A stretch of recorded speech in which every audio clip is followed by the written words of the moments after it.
நமஸ்காரம். 1000 நாமங்கள் 1000 கதைகள் 410வது திருநாமம் பிரணமாய நமக. ராமனை காட்டுக்கு போகாதே என்று சொல்லி பலவாறு தடுத்து பார்த்தாள் கௌசல்யா தேவி.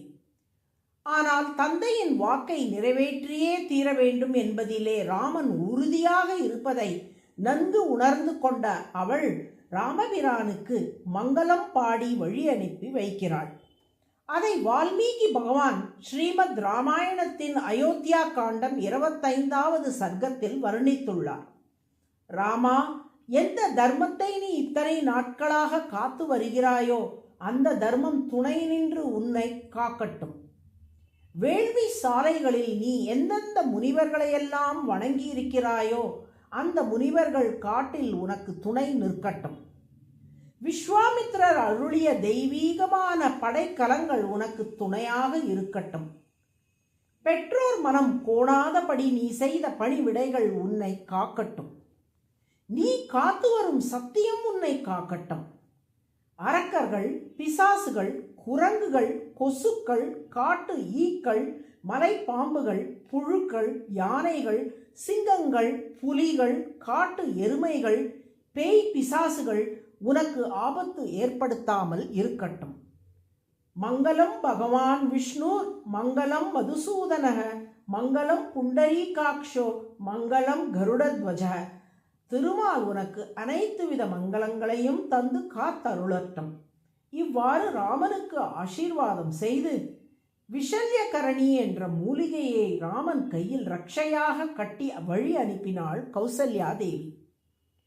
மேலே சீதையிடம் செய்தி சொல்லிவிட்டு காட்டுக்கு புறப்படலாம் என்ற திருவுள்ளத்தோடு கௌசல்யாவின் மாளிகையை விட்டு வெளியேறினான் ராமன்.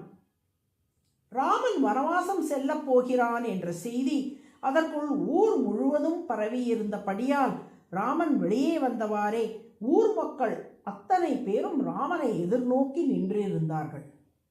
கண்களில் நீர் மல்க, முகம் வாட, உடல் சோர, பட்டுப்போன மரம் போல் மக்கள் ராமனை சுற்றி நின்றிருந்தார்கள்.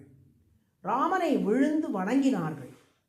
கௌசல்யாவின் மாளிகையில் இருந்து சீதையின் மாளிகையை நோக்கி ராமன் செல்ல மக்களும் செய்வதறியாது ராமனை பின்தொடர்ந்து சென்று கொண்டே இருந்தார்கள்.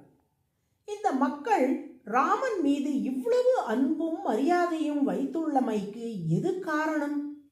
வால்மீகி பகவான் அயோத்தியா காண்டம் 26ஆம் சர்க்கம் 2ஆம் ஸ்லோகத்தில் இதற்கு காரணம் சொல்லுகிறார்.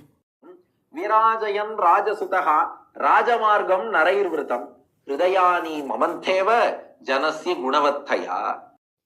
ராஜ வீதிக்கு தன் திருமேனி ஒளியால் ஒளி சேர்த்தபடி ராமன் செல்ல மக்கள் எல்லோரும் பின்தொடர்ந்து சென்றார்கள். ஏன்? தனது குணங்களால் அனைத்து மக்களின் உள்ளங்களையும் கடைந்து எடுத்து கொள்ளை கொண்டு விட்டான் ராமன் என்கிறார் வால்மீகி.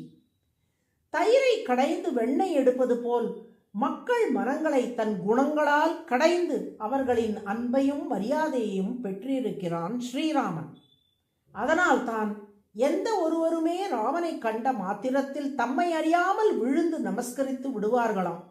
ஏனெனில் ராமனை தரிசித்த மாத்திரத்தில் அவனது குணங்கள் நமது உள்ளத்தை கடைந்து ஈர்த்துவிடும். இப்படி தன் குணங்களால் எல்லோரையும் கவர்ந்து எல்லோராலும் வணங்கப்படுபவனாக ஸ்ரீராமன் திகழ்வதால் பிரணமக என்று ஸ்ரீராமன் அழைக்கப்படுகிறான். பிரணமக என்றால் எல்லோரையும் வணங்க வைப்பவர் என்று பொருள். ராமனை பொறுத்தவரை அவன் தனது இறைத்தன்மையை காட்டி பிறர் தன்னை வணங்கும்படி செய்வதில்லை. மாறாக தன் குணங்களால் அனைவரையும் ஈர்த்து அவர்கள் தன்னை வணங்கும்படி செய்து விடுகிறான். இவ்வாறு அனைவராலும் வணங்கப்படும் ஸ்ரீராமன் பிரணமக. அதுதான் சஹஸ்ரநாமத்தின் 410வது திருநாமம். பிரணமாய நமக என்று தினமும் சொல்லி வரும் அன்பர்கள் உரிய இடத்தில் உரிய நேரத்தில் உரிய மரியாதைகளை பெற்று விளங்கும்படி ஸ்ரீராமன் அருள் புரிவான். நாராயண நாராயண.